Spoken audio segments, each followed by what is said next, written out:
Fashion designing केलं म्हणजे आपल्याला सगळं येतं असं नाही. फ्रँकली स्पीकिंग, पहिले नाटकाच्या ॲडमध्ये कधीच कॉस्ट्युम डिझायनरचं नाव नसायचं. अरे कपडे कुठे आहेत, बोलवा त्या कपडेवाल्या बाईला. माझं अरेंज मॅरेज आहे. त्यांना फक्त माहिती होतं की कॉस्ट्युम डिझायनर, पण त्यांना हे माहित नव्हतं की असं असतं की अरे ही गेली की 4-4 दिवस येतच नाही. आपल्या इंडस्ट्रीत असं मला वाटतं की माउथ टू माउथ पब्लिसिटीवर खूप काम होतं. वॉर सिक्वेन्स झाल्यानंतर त्या चपला धुवायला मी पण बसले होते त्यांच्या बरोबर. अजूनही किती जण असे आहेत की जे नवीन कोरा कपडा घालत नाहीत. हॅलो हाय नमस्कार, मी मज्जा गर्ल अंकिता लोखंडे. मज्जाचा अड्डा या कार्यक्रमात तुमच्या सगळ्यांचं स्वागत.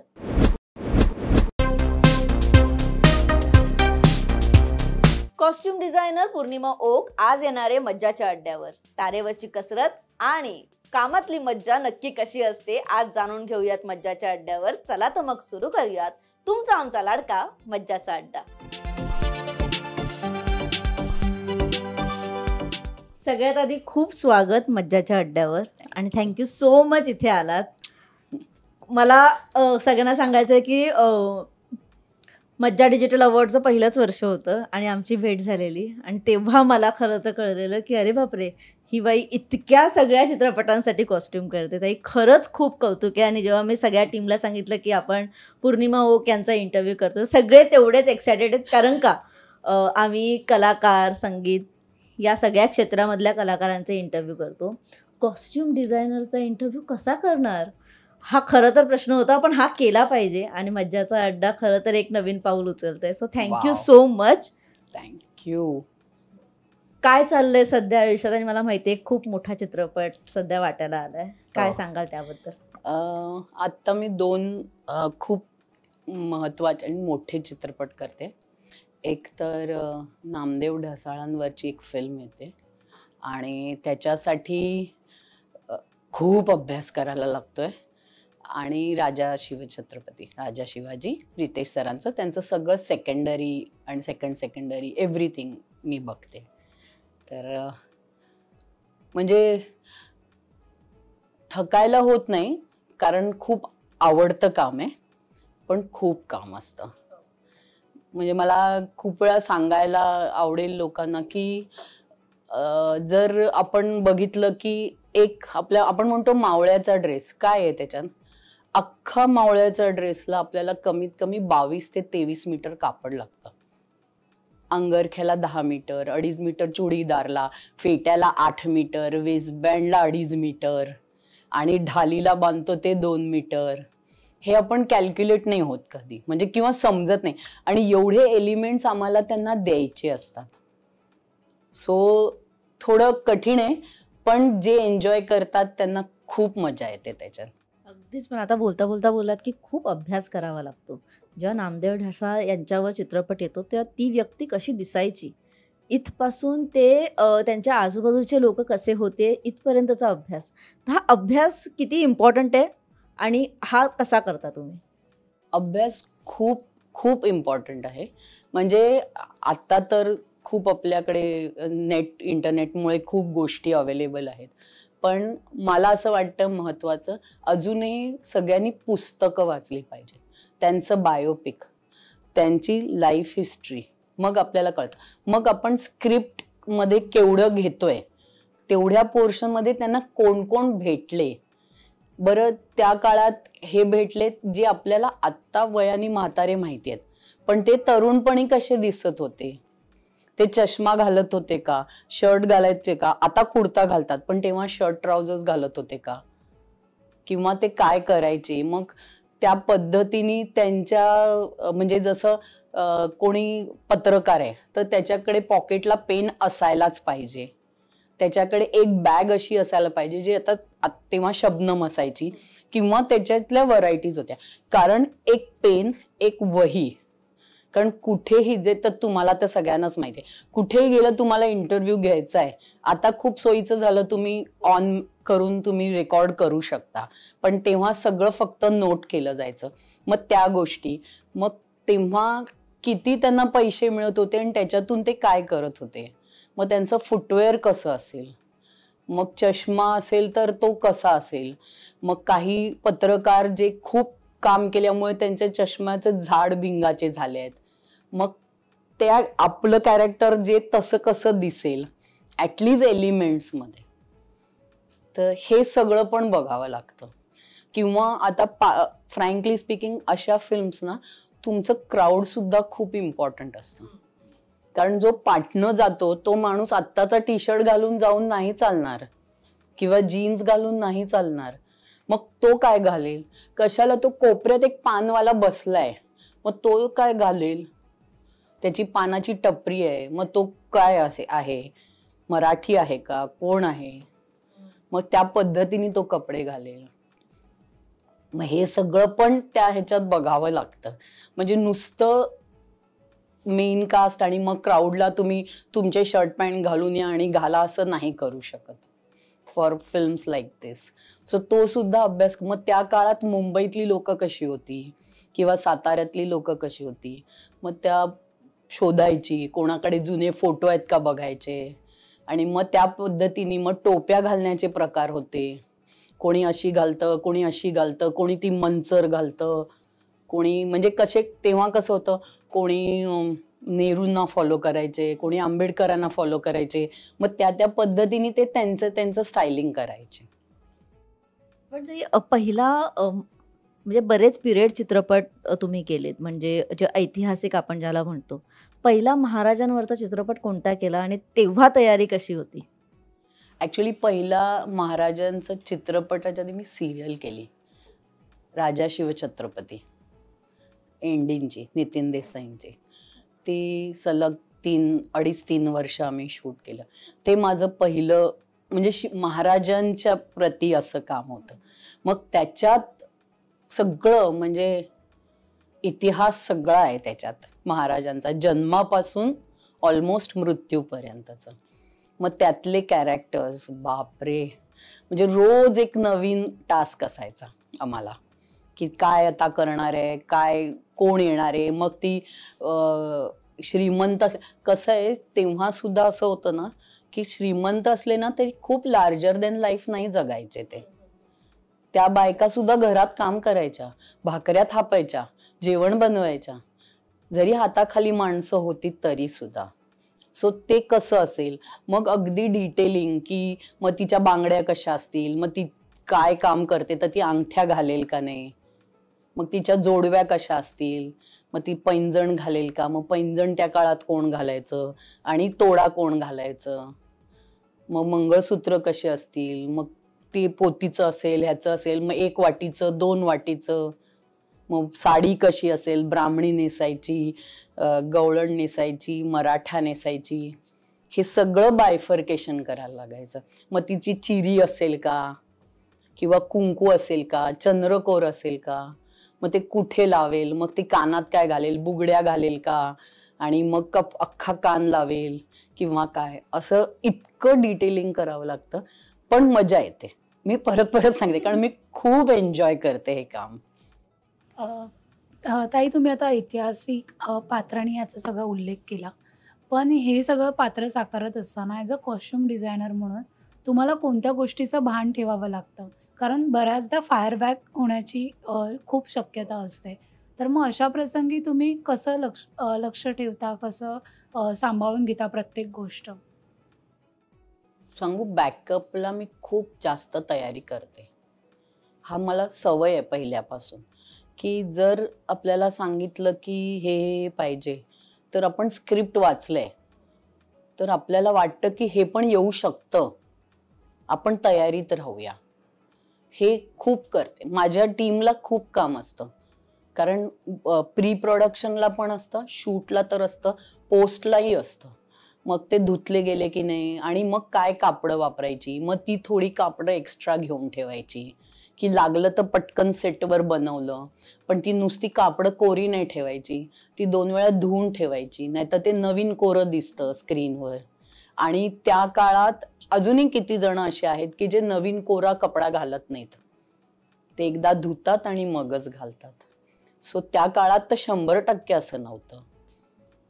मग ते नंतर महाराज आपले कसे असावे, जे कारण तो रयतेचा राजा मानलं जातं, की एनीबडी, कोणीही लहानातलं लहान माणूस सुद्धा जाऊन त्यांना भेटू शकत होतं आणि त्यांना आपला प्रॉब्लेम सांगू शकत होतं. सो ते खूप ओव्हर ड्रेस दिसले तर लोक जाणार पण नाहीत भीतीने. तसं पण नाही झालं पाहिजे, पण ते राजा आहेत ते असे पण वाटलं पाहिजे. तो या गोष्टी खूप छोट्या छोट्या आहेत पण जरुरी आहेत. किंवा मग दोघांमधला डिफरन्स पण दिसला पाहिजे. प्लस महाराज आहेत तर कितीतरी मराठा सरदार होते किंवा म्हणजे आता त्यांना सरपंच किंवा असं म्हणतात. मग ते पण श्रीमंत आहेत, पण मग ते कसे वेगळे दिसतील ह्यांच्यापेक्षा? घालायचे अंगरखेच, पण मग काय असेल त्यांच्याकडे, त्यांची पद्धत काय असेल, किंवा ते काय ॲक्सेसरीज घालतील. कधी कधी कसं होतं की कोणी आपलं अखाडा चालवतोय किंवा काय, मग त्याची कपडे घालायची पद्धत काय असेल, मग त्याच्यावरनं आपण अभ्यास करून वस्तू बनवून ठेवायच्या. किंवा सॉरी, वासुदेव पाहिजे, कडक लक्ष्मी पाहिजे, हे सगळे तेव्हा होते.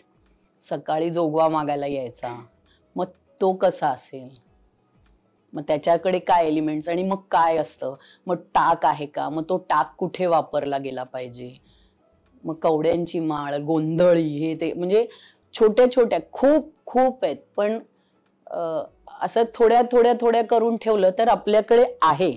लागलं तर 2 माणसं तरी नक्की तयार करू शकतो. असं सेटअप करायची मला खूप म्हणजे सवय आहे त्याची, मला आवड आहे ती आणि पहिल्यापासून मी तसं करते ते.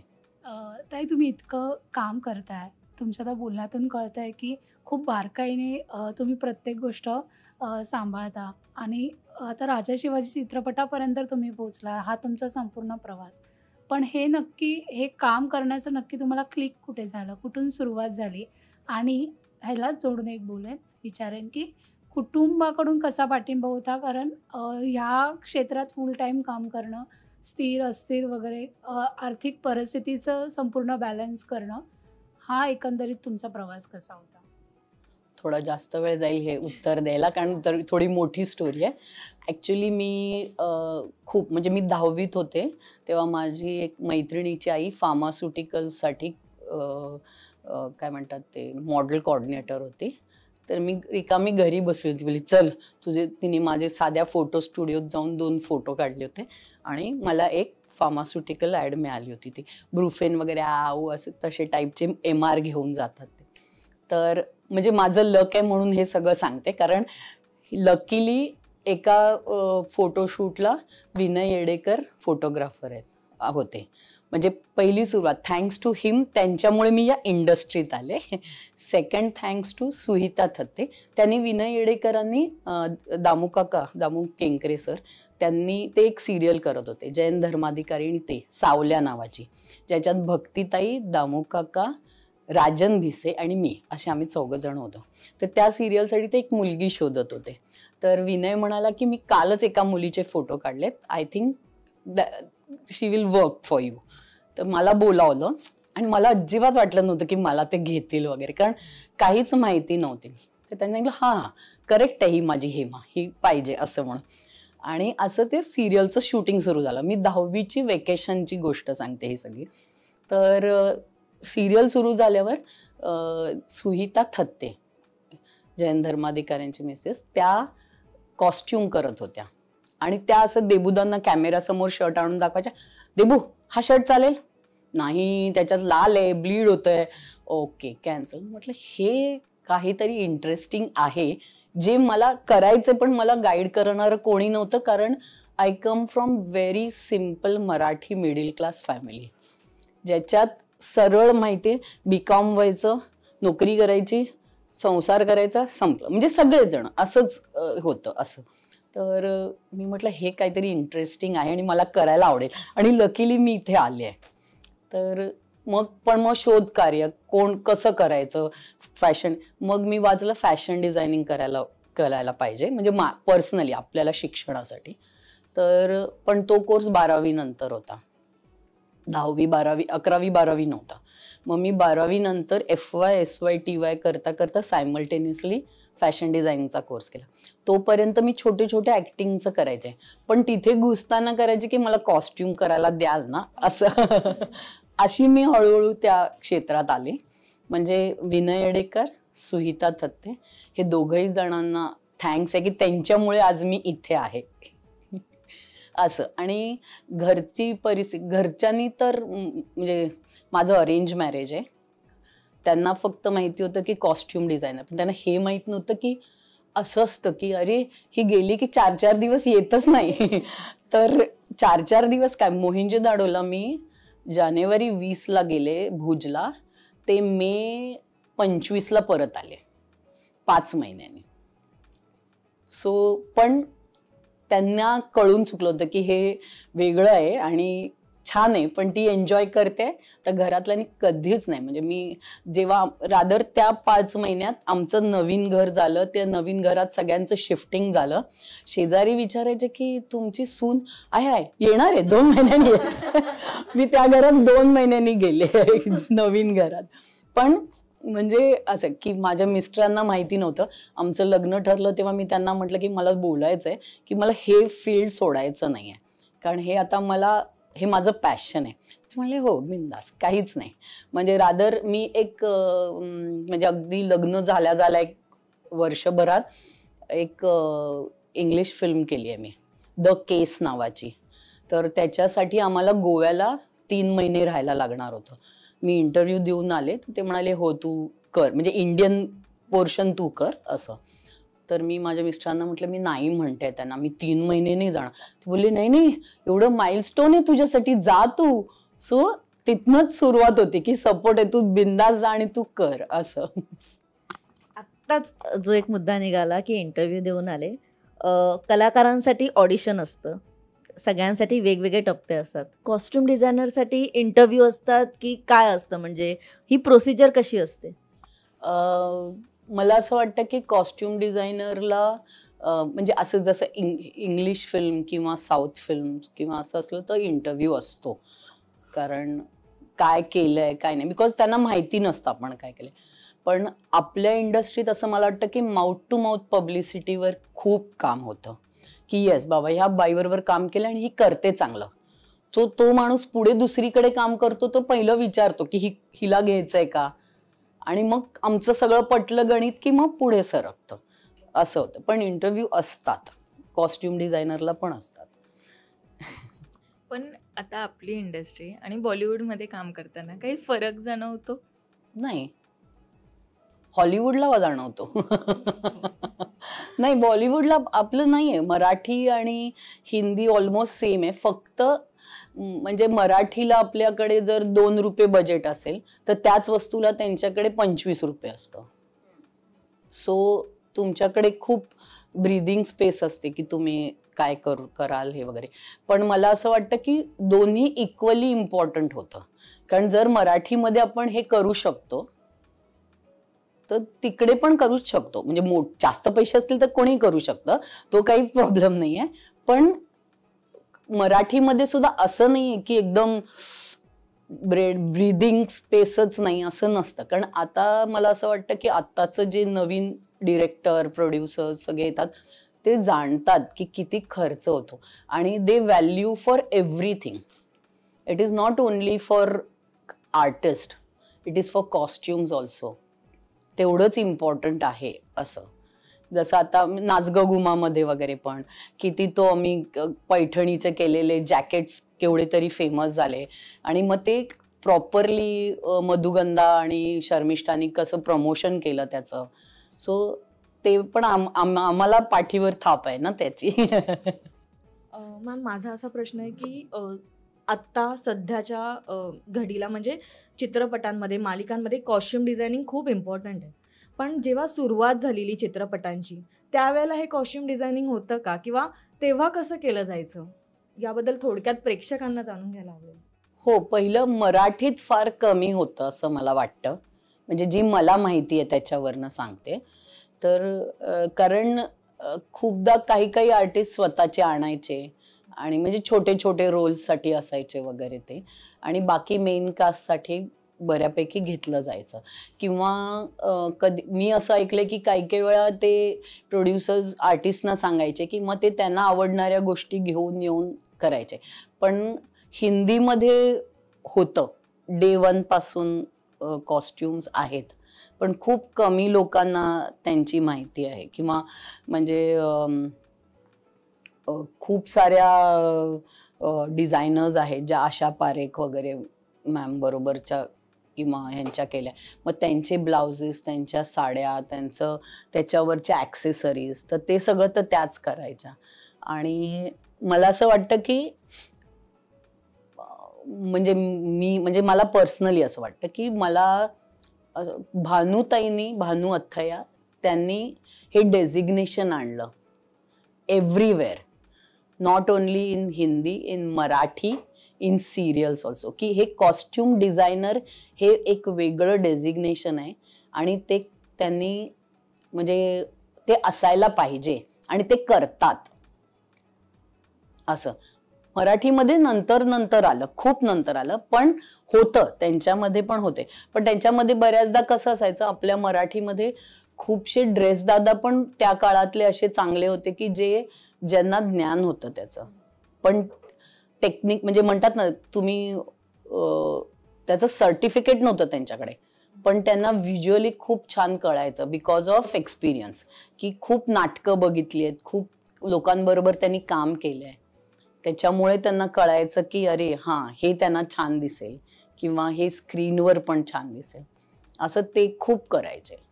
मॅम, तुम्ही आत्ता सांगितलं ऐतिहासिक चित्रपट करताना किंवा कोणत्याही चित्रपट करताना फाईट सिक्वेन्स जेव्हा असतो तेव्हा कॉस्ट्युमची एक विशेष काळजी घ्यावी लागते.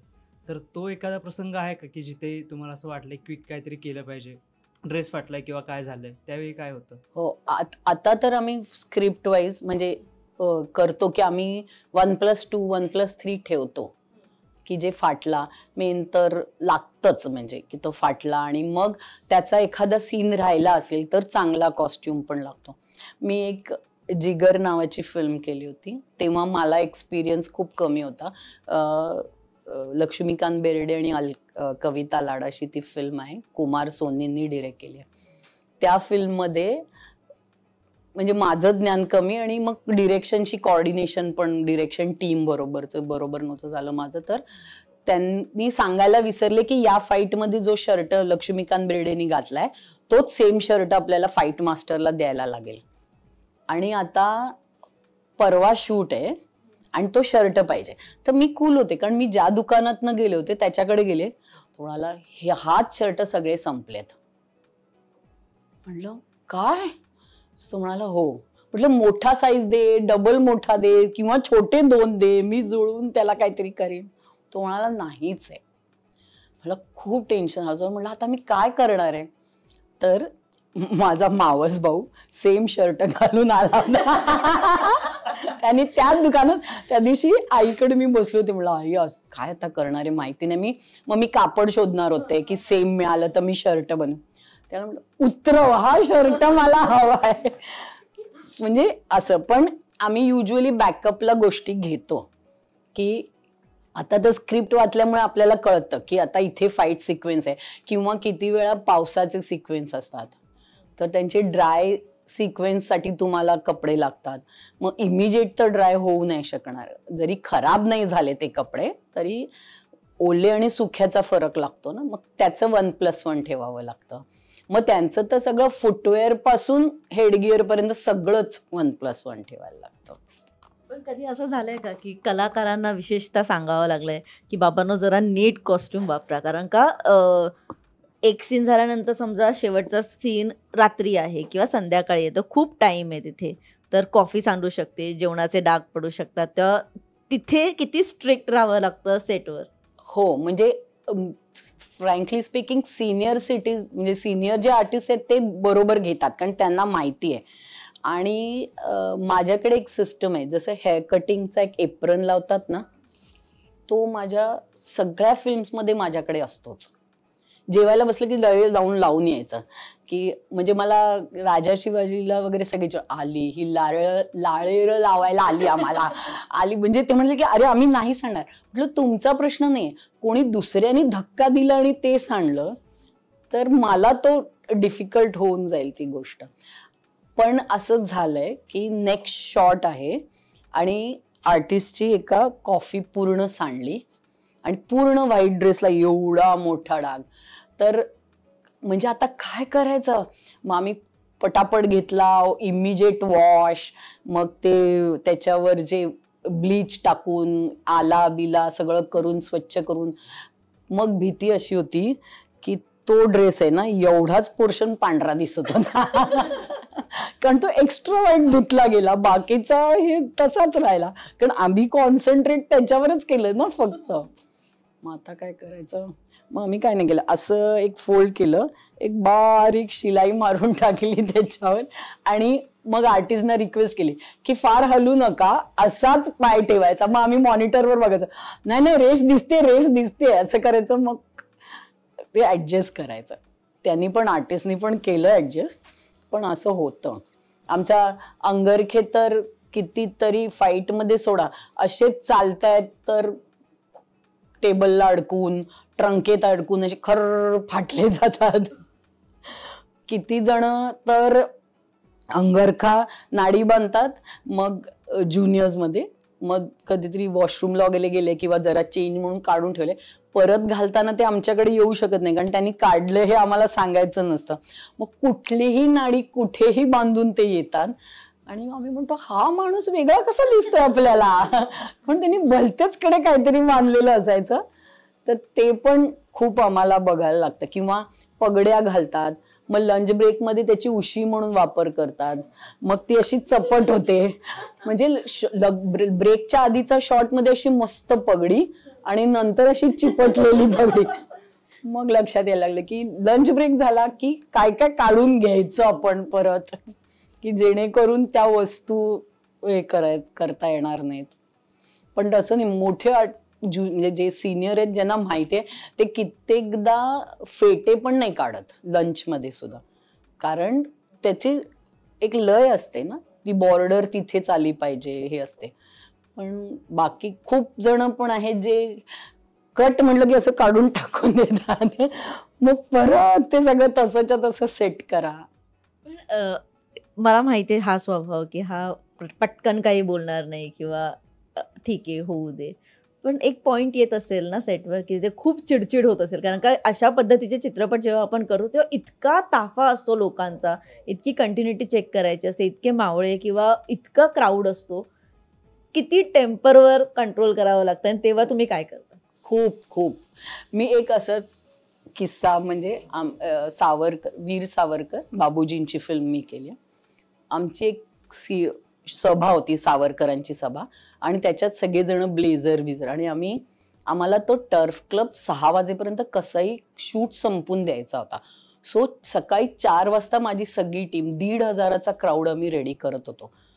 सगळे तयार करतोय पटापटा, सूट घाला पॅन्ट घाला, ह्याला ही येईल ह्याला ही येईल असं करून, कारण आमच्याकडे मापं तर नव्हतीच ना, जे आहे त्याच्यातच. सगळे तयार होऊन बरोबर 8:30ला पोचले इकडे. सगळे तयार होऊन जस्ट आम्ही चहा पीत बसलो होतो, तेवढ्यात एक माणूस आला. हा ब्लेझर मला थोडा 1 इंच टाईट होतोय.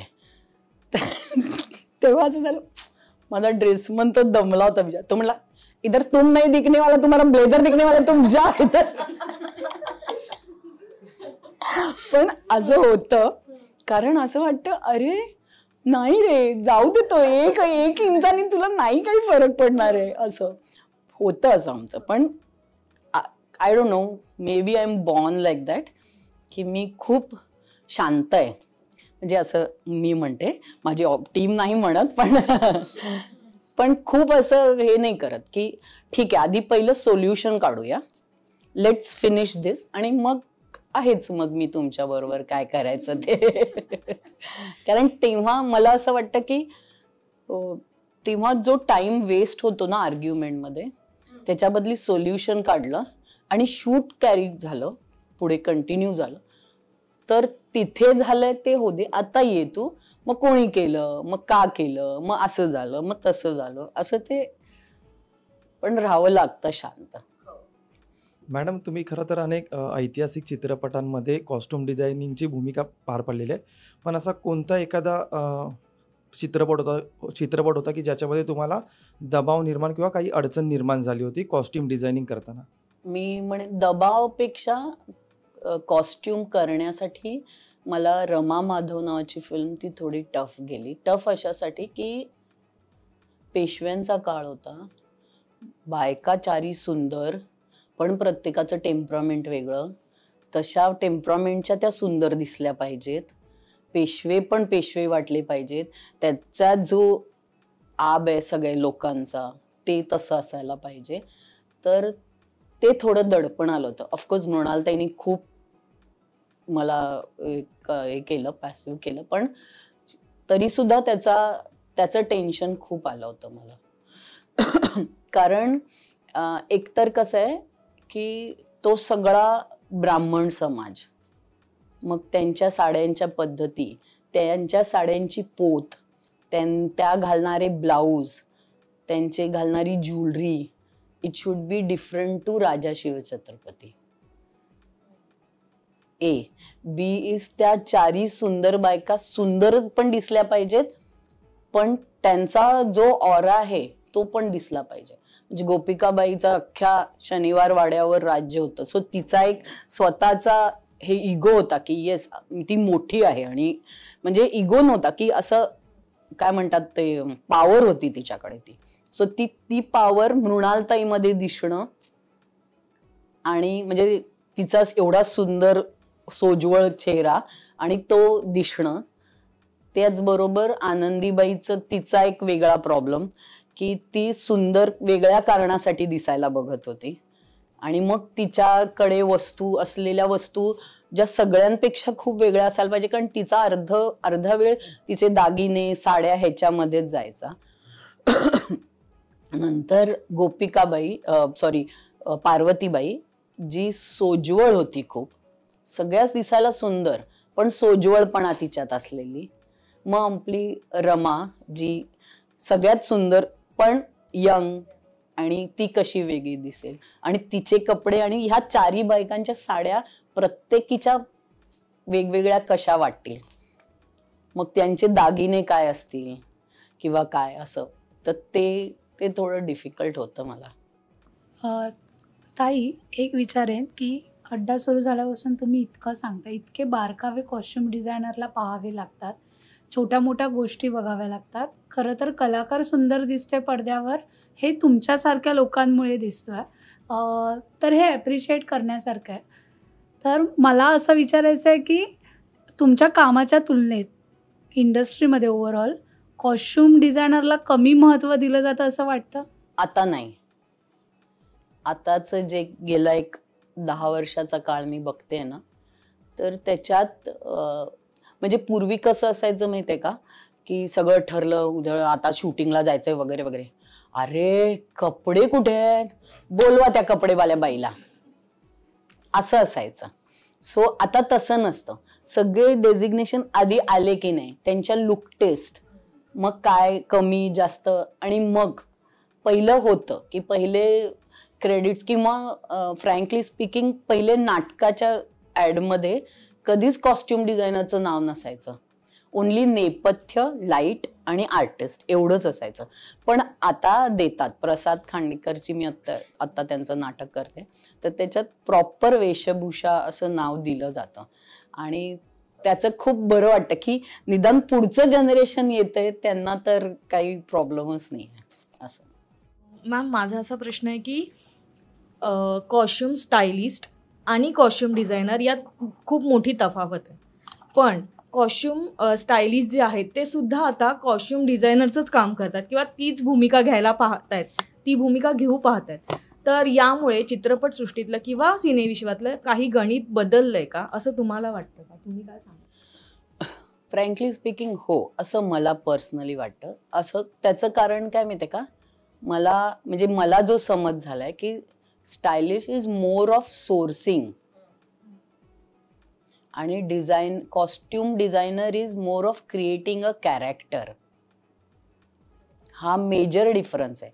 म्हणजे तुम्हाला झाराचे टी शर्ट आणून द्यायला आणि मग तुम्हाला देणं, तर तुम्ही रिच दिसणं डिफरंट देन ओके ही अशी आहे, हिचं स्ट्रक्चर असं आहे, सो ही त्या कॅरेक्टरमध्ये कशी दिसेल, मग अशा प्रिंटचं सलवार कमीज दिलं किंवा अशा प्रिंटचा टी शर्ट दिला तर तो चांगला दिसेल. मग तो शोधणं किंवा तो बनवणं आणि तो देणं, तर हा खूप डिफरन्स आहे. तर मला असं नेहमी सगळ्यांना सांगायला वाटेल की प्लीज तुम्ही थोडं एक्सपिरियन्स जास्त घ्या. It is not just costume, म्हणजे फॅशन डिझायनिंग केलं म्हणजे आपल्याला सगळं येतं असं नाही. कारण तिन्ही स्क्रीन वेगळ्या आहेत. तुमची फिल्मची स्क्रीन खूप मोठी असते, त्यातला सगळ्यात ठिपकातून ठिपका दिसतो आपल्याला स्क्रीनवर. टीव्हीची स्क्रीन वेगळी आहे, नाटक वेगळं आहे. एवढ्या 3 ठिकाणच्या नाटकातला पहिला बसलेला प्रेक्षक, शेवटचा बसलेला प्रेक्षक, दे शुड लुक सेम. त्यांना ओव्हर नाही वाटलं पाहिजे, मागच्यांना कमी नाही वाटलं पाहिजे किंवा ते कॅरेक्टर दिसलं पाहिजे. जसं आर्टिस्टला म्हणजे काय म्हणतात डायलॉग डिलिव्हरीच्या वेळेला, नाटकाच्या वेळेला पण, की पहिल्याला ते लाऊड न वाटता शेवटच्याला ऐकायला नाही गेलं असं पण नाही होता कमा. Same thing it works for costume, art, makeup, सगळ्यांना. तसंच टीव्हीवर सुद्धा, कारण टीव्हीवर खूप लाल रंग किंवा खूप भडक रंग घातले तर ते छान नाही दिसत. ते तेवढे मोठ्या स्क्रीनला खूप सुंदर दिसतात. कारण मला आठवते मी एक चूक केली होती. मी मस्त फिल्मच्या वेळेला उर्मिला मातोंडकरनी एक रेड कलरचा शॉर्ट ड्रेस घातलाय, तर तसाच एक मी टीव्हीला दिला आणि मी म्हटलं हा वर्क का नाही होत आहे, एवढी सुंदर उर्मिला मातोंडकर दिसली, तर तो रेड कलर इकडे नाही चालला. हे एक्सपिरियन्सनीच शिकले, म्हणजे ती चूक झालीच माझी, पण कळलं की ओ म्हणजे हे कलर्स इकडे चालतातच असं नाही. जसं सगळे पेस्टल कलर्स, मोठ्या स्क्रीन आणि छोट्या स्क्रीनचे कलर्स वेगळे आहेत पेस्टल मधलेच, तर ते पण खूप लक्ष ठेवायला लागतं आणि तो एक्सपिरियन्स घ्यावा असं माझं म्हणणं असतं. की कोणीही काम करताना जरुरी नाहीये की आता ठीक आहे मी स्टायलिंग करते पण मला पुढे कॉस्ट्युम डिझायनर व्हायचंय, तर त्यांनी कुठेतरी कोणाला तरी असिस्ट करून त्याचा एक्सपिरियन्स घेतला पाहिजे असं मला अजूनही वाटतं. कारण तरच तुम्हाला एक तर फायदा त्याचा असा होतो की जो आपला बॉस असतो, जो 4 ठिकाणी काम करतो, ती 4ही कामं तुम्हाला बघायला मिळतात आणि करायला मिळतात. त्यांनी तुम्हाला पण शिकायला मिळतं की अच्छा ह्यांनी इथे निळा दिला तर का निळा दिला. सो त्याच्यात पण आहे असं की मला असं वाटतं की त्यांनी शिकावं आणि त्यांनी फरक पडलाय. कारण खूपशा गोष्टी जसं काय आजकाल म्हणतात की स्पॉन्सरशिप, तर ते त्याच्यावर देतात आणि मग त्या पद्धतीने त्यांची नावं जातात. पण मग खूप वेळा मला असं वाटतं की काही ठिकाणी कॅरेक्टर पण कॉम्प्रोमाइज होतं मग. कारण त्या दुकानात ज्या पद्धतीच्या साड्या असणार त्याच येणार ना. तुम्ही त्या कॅरेक्टर वाईज साड्या त्यांच्याकडे असतीलच असं नाही, पण ह्याचा अर्थ की त्यांनी घ्यायचं नाही असं नाहीये, पण मग विचार करून घ्यायचा की कुठल्या कॅरेक्टर्सना घ्यायचं आणि कुठच्याना नाही घ्यायचं. सो ते केलं तर खूप फरक पडेल. हाय मॅम, मी एक एडिटर आहे. एखाद्या सिरियलची किंवा मूवीची फ्रेम सेट होते, जसं तुम्ही आता म्हणालात की कलर कॉम्बिनेशन खूप इम्पॉर्टंट आहे. जर एखादी फ्रेम सेट झाली असेल, तो सेट टायमावर जर चेंजेस आले, तर तुम्हाला कॉस्ट्यूममध्ये कलर कॉम्बिनेशनमध्ये कोणता अनुभव आला आहे की आपल्याला आता चेंज करावं लागेल? हो आहे ना, असं खूप वेळा होतं. जसं आत्ताच आमचं नाचगं घुमाला झालं की मी मुक्ताला सुंदर येल्लो ड्रेस केला होता आणि ती घालून सीनला फटाफट गेली आणि सोफ्यावर बसली तर सोफा पण पिवळा होता. परत आता कुठचा ड्रेस देऊया की मग कंटिन्युटी शोधा की कधी घातला होता, मग हा कधी घातला होता, हा कधी, मग किती गॅप आहे, मग त्याच्याप्रमाणे हा चालू शकतो, मग तो, आणि मग ती सोफ्यावर बसले होते, दोघंही दिसत आहेत, सोफा पण दिसतोय आणि ती पण दिसते. तर असं मला करावं लागतं नाही त्यावेळेला पण गोष्टी. पण फुल टाइम अशा वेळेला सेटवर राहावंच लागतं किंवा असं होऊ शकतं की मी ॲट अ टाइम 2 चित्रपट सुरू आहेत, तर मी इथे तर माझी टीम सांभाळून घेईन, तर हे किती? आता म्हणजे पहिलं मी खूप असायचे पिरियडला, हिस्टॉरिकल किंवा पिरियड प्रोजेक्ट्स असतात तेव्हा मला 99.9% असायला मला पर्सनली पण खूप आवडतं. पण प्रत्येक वेळेला जमतं असं नाही. पण माझी टीम आता एवढी हे झालेली आहे की त्यांना आता पाठ झालंय की बिग बाळी कुठच्या कानात घालायची, किंवा पंत म्हणजे कुठची पगडी, मग तो कारकून आहे म्हणजे त्याला पगडी नाही द्यायची, काय करायचं काय नाही करायचं असं. म्हणजे काही सीन्स आहेत जिकडे मी नसले तरी चालणार आहे आणि ते लोक करू शकतात तर ते करतात. बाकी मी असते. मला पर्सनली पण राहायला आवडतं. किंवा एजिंग मध्ये काय झालंय, कारण नुसतं असं ठप ठप्पे टाकले मातीचे म्हणजे एजिंग झालं असं नाही होत. परत एजिंगचे खूप प्रकार आहेत. म्हणजे माझं म्हणणं की गरीब दिसणारं एजिंग, वापरलेल्या वस्तूंचं एजिंग, की म्हणजे मी वापरून ही मऊ झाली आहे ना साडी, ते that is also ageing. That is म्हणजे एजिंग म्हणजे फक्त चाय पाणी करून काढलं म्हणजे एजिंग होतं असं नाही. मग ते फक्त गरीबच. किंवा मग थोडंसं वापरून मग त्याच्यात की आपण कॉलर कोण कसं वापरतं, मग ज्याला घाम जास्त येतो मग तो रिक्षावाला आहे काय आहे, मग इथे कॉलर त्याची खराब होणार, मग त्यांची बायको नक्की कॉलर घासत असणार, मग ती कशी पहिली खराब होते. That is ageing. किंवा बटणं, कारण आपण शर्ट नवीन घेतो, तो किती वेळा धुतला तरी बटणं चमकतातच, मग ती बदलावी लागतात. That is ageing. छोट्या किंवा चप्पल म्हणजे फुटवेअरचं सुद्धा एजिंग असायला पाहिजे. असं की त्यांनी महत्वाचं म्हणजे ते आर्टिस्टनी वापरून ती त्याचीच चप्पल आहे असं वाटलं पाहिजे. आपण जशी आपली चप्पल सफाईने घालतो तशीच त्यांनी ती चप्पल पण सफाईने घातली पाहिजे. म्हणजे कधी टाईट झाली नवीन असते तर ती त्या ह्याच्यावरनं पुढे सरकत नाही तो पट्टा, मग अडकलं मग तसंच गजगज करून घालतो, मग ते दॅट इज ऑल्सो एजिंग असं माझं म्हणणं. की तर ते करणं सुद्धा इम्पॉर्टंट आहे.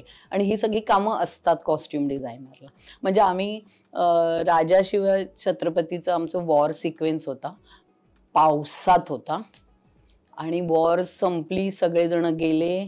मग त्याच्यानंतर मी आणि माझी टीम त्या पाण्यात अडकलेल्या चिखलातल्या चपला काढत होतो, त्या नदीवर आणून धुतल्या, मग त्या सुकवल्या, मग ते सगळे कपडे हँगरला लावून ते सुकवले, मग त्याचे फेटे कुठले होते ते सुकले की नाही, कारण दुसऱ्या दिवशी आर्टिस्टना आम्ही तसं नाही देऊ शकत.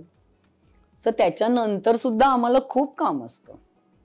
तेच विचारणार होते की या डिपार्टमेंटचं काम हे दरवाजा उघडल्यापासून ते दरवाजा बंद होईपर्यंत सुरू असतं. एक वेळा स्पॉट दादांना आमच्यासाठी थांबावं लागतं की दादा थांबा ना, 5 मिनिटं अजून राहिले, आमचे मोजडे आल्या नाही आहेत, कोणी दागिने कुठे पडलेले असतात, कोणी नथी गायब पडल्या आहेत, त्या जोडव्या हरवल्या आहेत. बरं, आपलं एक लिमिट बजेट असतं ना, तुम्ही किती गोष्टी हरवणार आणि किती वेळा नवीन आणणार, त्याला पण काहीतरी एक लिमिट असतं. पण मेन आर्टिस्ट तरी आणून देत असतील किंवा ते त्यांच्या छान काढून त्यांना डब्बा दिला असतो त्याच्यात काढून, किंवा ड्रेपर असतात त्या काढतात, किंवा हेअर ड्रेसर दिदी काढून ठेवतात किंवा असं करतात. पण जो क्राऊड येतो किंवा जे कॅरेक्टर आर्टिस्ट येतात तिथून कपडे समजा नाही मिळाले किंवा त्या वस्तू आपल्यापर्यंत नाही आल्या तर ही जबाबदारी कोणाची असते मग? नाही, ती आमची असते, कारण आम्हाला शोधून आणाव्याच लागतात. आणि आम्ही जेव्हा म्हणजे जसं क्राऊड असतो तर प्रत्येकाचं नाव लिहिलं जातं की तुला मी हे दिलंय, मग देताना परत दे असं. आणि खूप असतं. म्हणजे मी म्हणलं जसं का त्या पिरियड प्रोजेक्टमध्ये कोणाच्या हाताला टॅटू नाही आहे, कोणी प्लास्टिकचं घड्याळ नाही घातलंय, कोणी म्हणजे फ्रेंडशिप बँड्स ते नाही आहेत, कोणाचे वेगळ्या डिझायनर ब्रेसलेट्स असतात ते नसायला पाहिजे त्यांच्याकडे, त्यांचा मोबाईल काढून घ्यायला लागतो. जवळजवळ सगळं विश्व त्यांच्याकडून आम्ही काढून घेतो, पण तरी राहतच आमचं त्यांच्याकडे काही ना काहीतरी. काही एक टिपिकल प्रश्न आहे, मे बी तो सगळ्यांच्या मनातही असेल. इतके ड्रेस डिझाईन करता, इतके कलाकार यूज करतात हे सगळे ड्रेसेस, या ड्रेसेसचं नंतर काय होतं? आय कांट बिलीव्ह दिस की हा प्रश्न मला का सगळीकडे विचारला जातो. ऍक्च्युली मला असं म्हणायचं की जे एक प्रोजेक्ट करतात ना हिस्टॉरिकल, ते एक करून थांबत नाहीत, ते पुढे करतात, सो ते रिसायकल होतात फ्रँकली. मग कसं होतं, फक्त काय होतं, मग मेन कास्टचं बनवायचं, मागच्यांचं जे मग मेन कास्टचं मागच्या वेळेचं तर ते मागच्या सरदारांना वापरू शकतो किंवा असं करू शकतो. रिसायकल तर करावंच लागतं. नाही तर काही नाही. कारण मी राजा शिवाजी सिरियल संपली छत्रपती आमची, तेव्हा माझ्याकडे 2500 मावळे होते, कपडे एवढे. मग आम्ही बाजीराव मस्तानी केली, चित्तोडकी राणी पद्मिनी केली, मग बाल गंधर्व केलं. असं ते बाजीराव मस्तानीमध्ये, चित्तोडकी राणी पद्मिनीमध्ये मग आम्ही चित्तोडकी राणी पद्मिनीमध्ये कसं ते राजस्थानचं क्राऊड होतं, मग त्यांना काय करू शकतो, मग त्या अंगरख्यांना काय एक्स्ट्रा लावलं की ते तिकडली आर्मी वाटेल, मग ते सगळं करायचं. म्हणजे इन हाऊस डिझायनर असेल तर हे सगळं होऊ शकतं पटापट असं. पण जसं आता तुम्ही म्हणालात की बाजीराव मस्तानी किंवा आता आपण बोललो की नाच गं घुमा ते जॅकेट, तर आपण असे चित्रपट जेव्हा करत असतो तेव्हा वातावरण किंवा ते भूमिका त्या व्यक्तीला ते चांगलं वाटलं पाहिजे. यासोबत आता एक ट्रेंड सेट करणं, हे किती अपडेटेड राहणं गरजेचं आहे. खूप आहे. आणि हे मला कधी जास्त कळलं मी सांगते. मी ही सिरियलच जेव्हा करत होते तेव्हा मृणालताईच्या साड्या, कारण आम्ही त्यांचा ग्राफ होता छोटे शिवाजी, तेव्हा त्यांना सिल्कच्या साड्या दिल्या, मग ते मोठे झाले तेव्हा त्यांना कॉटनच्या साड्या केल्या, मग साध्या, म्हणजे जसं जसं सुनेकडे सगळं द्यायला लागल्या तसं त्या साध्या होत गेल्या असं. तर पण नऊवारीत एवढी व्हरायटी मिळत नव्हती, मग मी 6 वारी 2 घेऊन जॉईन करून एक 9 वार करायचे कॉटनच्या सिम्पल असं छान. तर मला फोन आला होता आणि त्यांनी मला सांगितलं की पौर्णिमाजी थँक्यू. म्हटलं का रे, काय झालं? म्हणाला नाही, माझी मुलगी, माझी आई आणि माझी बायको तिघी मृणालताईच्या साड्या बघायला बसतात की आज ती काय घालणार आहे, कॉटनची कुठली साडी घालणार आणि कॉटनची अजून एवढी सुंदर का दिसते असं वगैरे. तर म्हटलं हां, म्हणजे आता मला लक्षात ठेवायला पाहिजे की असं लोक बघतात. किंवा मी सिरियल केली होती अमोल कोल्हेंची, त्याच्यातली आमची ही गोपिकाबाई नाही, सोयराबाई नाही, सोयराबाईची तर नथी फेमस झाल्या होत्या तेव्हा, की दरवेळेला आता सोयराबाईची काय नवीन नथ असणार, तर ते होतं. नंतर मी मी नाव विसरले, तिचे ब्लाउजेस केले होते. तर एक दादरला दुकान आहे, त्यांनी ते कॉपी करून लावून ठेवलं होतं की तिचे ब्लाउजेस म्हणून. किंवा सोयराबाईचे किंवा सईबाईचे मी ब्लाउजेस केले होते, त्याच्यात कॉम्बिनेशन स्लीव वेगळं आणि बॉडी वेगळी असं. तर ते पण म्हणजे ते खूप ट्रेंड सेट होतात असे. मॅम, माझा असा प्रश्न आहे की एक वेशभूषाकार म्हणून सिनेसृष्टीत वावरत असताना सिनेविश्वात असा कोणता बदल होणं गरजेचं आहे असं तुम्हाला वाटतं? मला असं वाटतं की अजूनही आपल्याला पंक्च्युअलिटी, टायमिंग ह्याच्यात खूप बदल होणं जरुरी आहे. की आणि टायमिंग म्हणजे कशा दृष्टीने मी म्हणते की जर कुठलंही प्रोजेक्ट करतोय आपण, पिरियड प्रोजेक्ट किंवा कुठलं, तर त्याचं प्री प्रोडक्शनला आम्हाला टाइम मिळायला पाहिजे, जेणेकरून की तिथपर्यंत म्हणजे असं नाही होता कमा की अरे 3 दिवसावर आलंय शूट, आता करूया आपण. मग जे आहे तेच, तर तो जर प्रीचा टाइम मिळाला आम्हाला तर तो जास्त हेल्पफुल होईल सगळ्यांना असं मला वाटतं, एव्हरीबडी. कारण मग काय होतं, डिरेक्टरनी बघितलं की अच्छा नाही पौर्णिमा हे नाही जमत आहे, मग काय, मग we get some time to experiment किंवा नवीन काही गोष्टी आपल्याला कराव्याशा, किंवा त्याच्यात किंवा कधी कधी असं होतं स्क्रीनवर मी बघते तर अरे नको होतं हे द्यायला, दुसरं चाललं असतं, पण वेळच नव्हता कारण आम्ही प्री कमी केलं.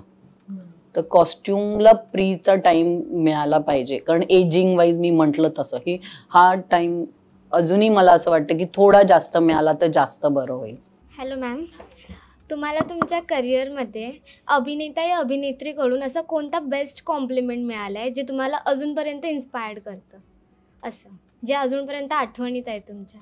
मला जास्त करून डिरेक्टरकडनं मिळालंय. आणि मी म्हटलं तसं जेव्हा सिरियल फिल्म करत होते वीर सावरकर, तेव्हा आम्हाला जे टर्फ क्लबला द्यायचं होतं, लोक 1,500 तयार करून 6च्या आधी आम्हाला तो टर्फ क्लब रिकामा करून द्यायचा होता. पण सकाळी जेव्हा 1,500 लोक ब्लेझर्स, ते सगळे सूट्स आणि ह्याच्यात तयार करायचे, प्लस माझे आर्टिस्ट, मेन आर्टिस्ट होते ते पण तयार करायचे. तर लंच ब्रेकला मी बसले होते तेव्हा बाबूजींनी माझ्या पाठीवर थाप मारली होती आणि ते म्हणाले जिंकलंस पुरी, जिंकलंस. सो ती थाप अजून माझ्या पाठीवर रेंगाळते आणि ती दरवेळेला आठवते आणि डबल हुरूप देतो. किंवा मला असं वाटतं की आर्टिस्ट बाहेर जास्त छान सांगतात की नाही तिने काम चांगलं केलंय, तू तिला म्हणजे they recommend me for that. आणि ती इज मोर इम्पॉर्टंट ते वाक्य की येस तिने चांगलं काम केलं आणि तिला घे. From artist this is a big compliment. Yes, पण आता तुम्ही म्हणालात की माउथ टू माउथ पब्लिसिटी असते आणि आत्ता असं आपण बघतो की सोशल मीडियावर पण ही पब्लिसिटी जास्त होते. तर सोशल मीडिया आणि कॉस्ट्युम डिझायनर हे किती गणित जुळतंय आता, आणि तुमचं काय मत आहे सोशल मीडियाचं? ॲक्च्युली मी थोडी ओल्ड स्कूल आहे, त्याच्यामुळे मला ते सगळं नाही जमत सोशल मीडिया. पण ते असायला पाहिजे, कारण फक्त माझं म्हणणं असं आहे की असं नसतं की फक्त कॉस्ट्युममुळेच काम होतं, ते पण नाही झालं पाहिजे. पण कॉस्ट्युममुळे पण काम होतं हेही झालं पाहिजे. लोकांपर्यंत सोशल मीडियामुळे पोचतंय. जसं आता अवॉर्ड फंक्शन्स असतात, तर मग त्यांची जी नामावळी येते किंवा आमचं नामांकन असतं, तर ते आम्ही सोशल मीडियावर टाकलं तर लोकांपर्यंत पोचतं की अरे यस हिने ही फिल्म केली आणि ही तिला आहे नामांकन आहे. अवॉर्डचं तर नंतर ठीक आहे की ॲटलिस्ट. तर सोशल मीडियाची खूप गरज आहे आणि त्यांनी फायदा नक्कीच होतोय. पण माझं म्हणणं की कुठचीही गोष्ट अति असते ती वाईटच असते. सो तुम्ही कुठच्या पद्धतीने ती वापरताय दॅट इज मोर इम्पॉर्टंट. तुमचा मेसेज काय पोचवायचा आहे आणि तो पोचतोय की नाही, आणि हा बेस्ट हे आहे की तुम्ही पोचवू शकतात. ताई, इतकं सगळं काम करत असताना कधी कलाकारांचे टँट्रम्स सहन करावे लागलेत? लागतात थोडे बहुत. मग त्याला कसं तुम्ही हँडल करता? कारण इतक्या प्रेशरने तुम्ही काम करत असता बारकाईने. किंवा माझं म्हणणं कसं असतं माहितीये, नेहमी माझ्या टीमला पण मी सांगते की तुम्ही आर्टिस्टना वी नीड टू हेल्प. काय जे सांगतात वी नीड टू अंडरस्टँड की त्यांचा प्रॉब्लेम काय आहे आणि तो जेन्युइन आहे का. त्याचं कारण असं आहे की ते चेहऱ्यावर दिसतं कॅमेऱ्यासमोर. कॅमेरा काहीही लपवत नाही. मग भले ती चप्पल टोचते किंवा हेअरपिन टोचते किंवा ती साडी इज इचिंग, तर ते इम्पॉर्टंट आहे की त्यावेळेला ते पहिलं समजून घेऊन ते केलं तर ते सुद्धा. आणि किती वेळा असं पण होतं की आर्टिस्टना की साडी थोडी ओली राहिली आहे, ते लॉन्ड्रीवाल्यांनी दिली नाही, मग ते पण नेसतात कारण दे नो की टाइम आत्ता आहे.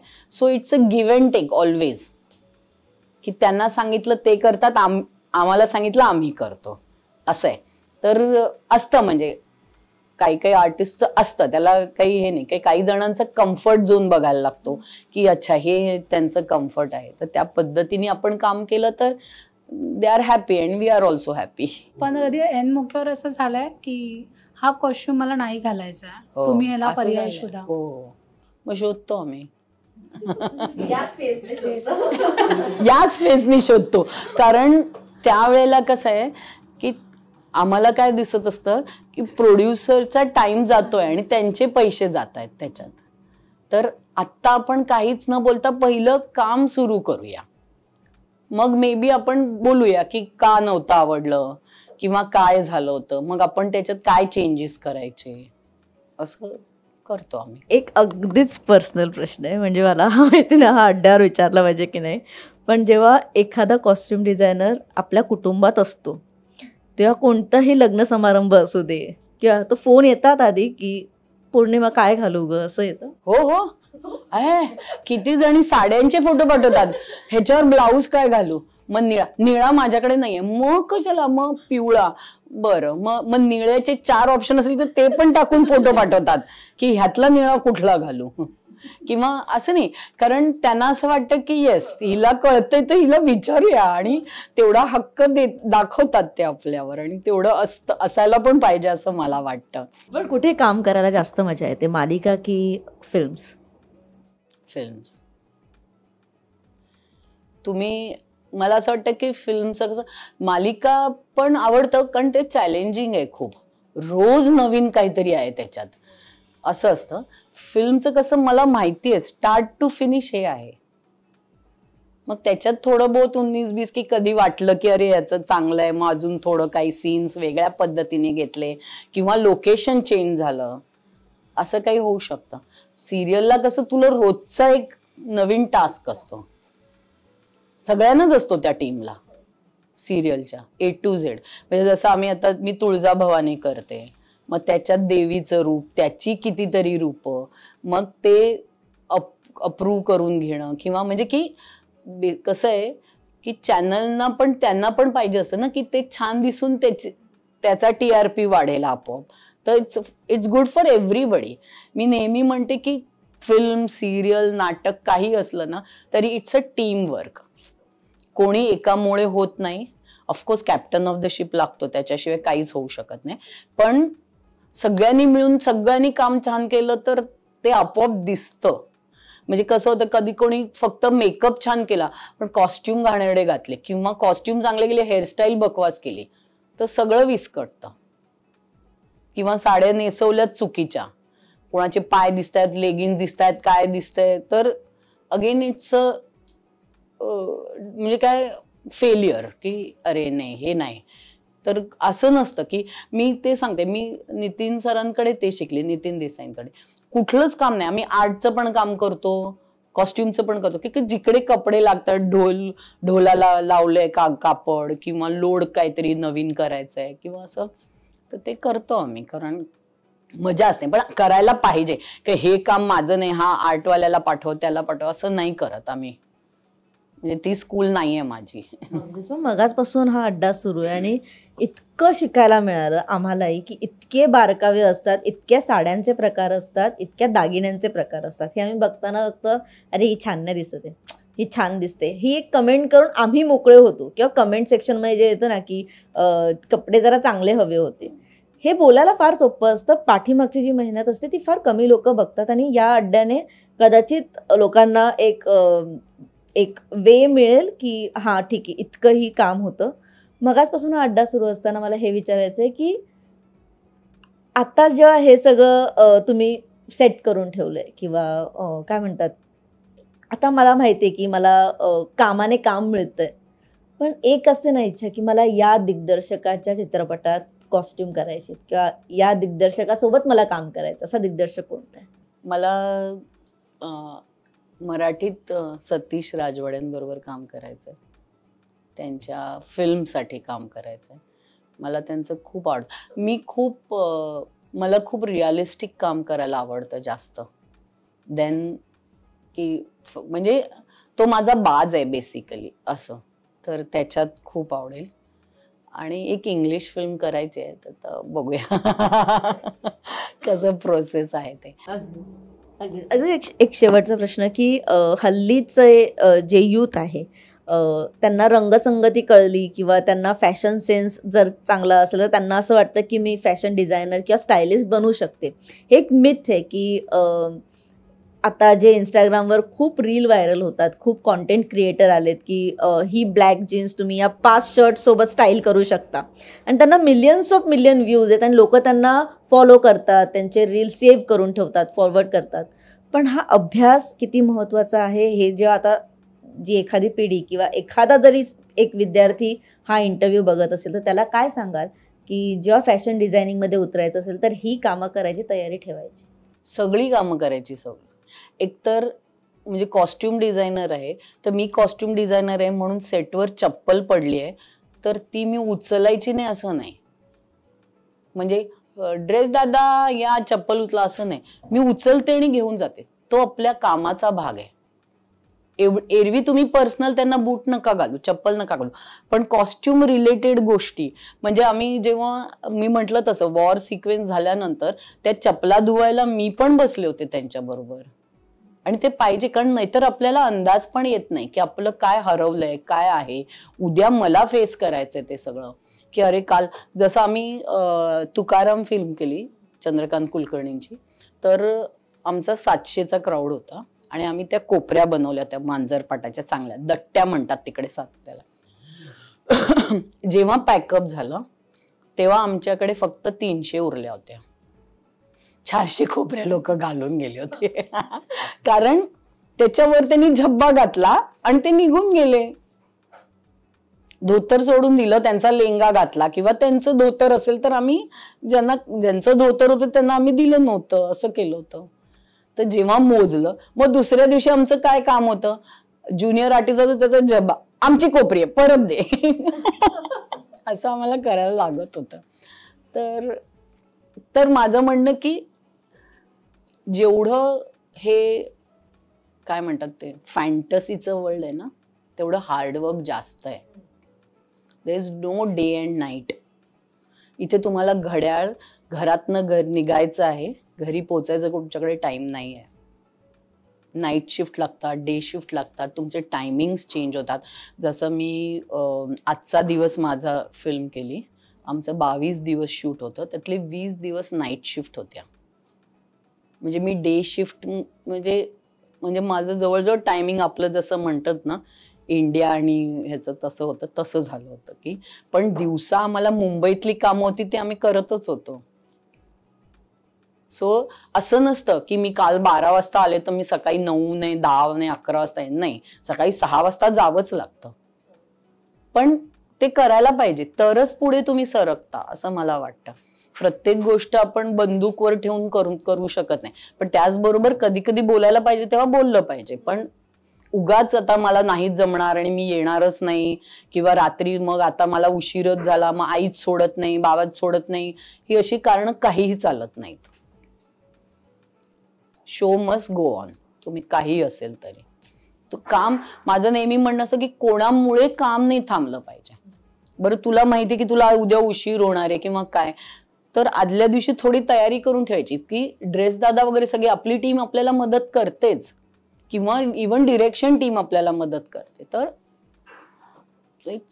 टाळी दोन्ही हाताने वाजते असं आहे ते. सो पेशन्स आणि hard work is very very important. की मी ही निळी पिशवी घेऊन चालणार नाही, मी असल्या पिशव्या वापरणार नाही. काही काही वेळा कसं असतं की पावसाळा आहे तर आपल्याला काय वापरायचं आहे, सगळे सेफ कसे जातील वस्तू आपल्या, मग त्या दृष्टीने वस्तू वापरून पिशव्या वापरून तसं करावंच लागतं. ते सगळे वस्तू आल्या की नाही, कधी कधी पोचत नाही, काही पडलं रस्त्यात. म्हणजे कितीतरी वेळा असं होतं की 5 रुपयाचं ट्रेनमध्ये कानातलं घेतलेलं असतं पण ते आम्हाला त्या दिवशी 200-300 रुपयाला पडतं कारण सेम कानातलं मिळत नाही, तुटलं काय. मग छोट्या वस्तू मी over a period of time ह्या एक्सपिरियन्सने शिकले की छोट्या वस्तू घेतल्या तर एक वेळ 2 घेऊनच ठेवायच्या की यू नो की ती पडणार आहे आणि तुटणार आहे. म्हणजे कोणाचीच चुकी असं नाहीये पण होऊ शकतं. किंवा काय करताना काय पटापट, जसं मुकुट असतात तर ते पत्र्याचे असतात तर ते घालताना किती सांभाळून घालायचे आणि कोणाचं म्हणजे फाटू शकतं, लागू शकतं. त्यांनी काय म्हणजे हे खूप छोट्या छोट्या गोष्टी आहेत पण ह्या एक्सपिरियन्सने येतात आणि हे तुम्ही शिकलं पाहिजे असं मला नेहमी वाटतं की त्याचा खूप फायदा होतो आपल्याला. डे टू डे लाईफमध्ये पण खूप फायदा होतो त्याचा की आपण आपोआप त्या पद्धतीने गोष्टी करायला लागतो. असं एक सेफ्टी पिन किती महाग पडते, कधी कधी खूप महाग पडते, मिळत नाही. मग पहिले ती चप्पलला लावायला असू दे नाही तर ड्रेसला लावायला असू दे, मग त्याच्यात काय जुगाड करायचा.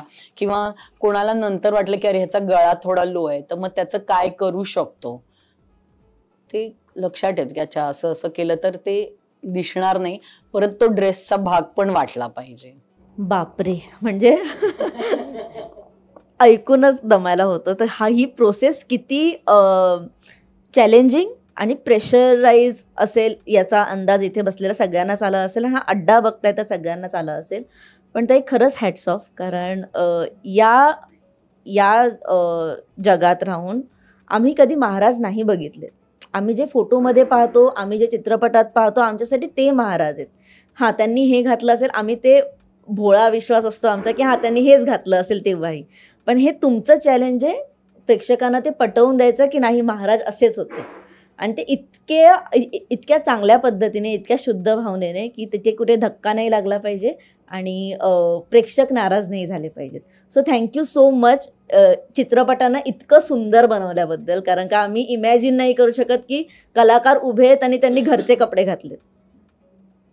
कोणताही पिरियड फिल्म आहेत आणि आत्ताचे कपडे घातलेत असं नाही. सो थँक्यू, कारण का या इंडस्ट्रीला अजून पौर्णिमा ओक यांची गरज आहे आणि अशाच खूप पौर्णिमा ओक यांची गरज आहे. मज्जाच्या अड्ड्यावर आल्याबद्दल एक छोटंसं गिफ्ट आहे. Thank you so much.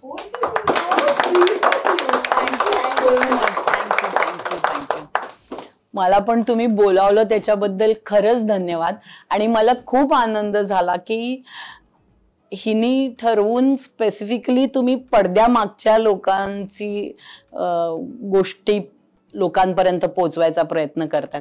मी परत परत सांगते तसं टीम वर्क आहे, पण प्रत्येक इंडिव्हिज्युअलचं पण काम आहे आणि ते त्यांनी केलं तरच ते सगळं अख्खं छान होतं. So thank you so much. आणि हा इंटरव्ह्यू तुम्हाला कसा वाटला आम्हाला कमेंट करून नक्की सांगा. लाईक करा, शेअर करा, कमेंट करा आणि सबस्क्राईब नक्की करा. तोपर्यंत मी मज्जा गल अंकिता पौर्णिमा ओक सोबत आणि माझ्या संपूर्ण टीम सोबत घेते तुमचा निरोप. Bye bye.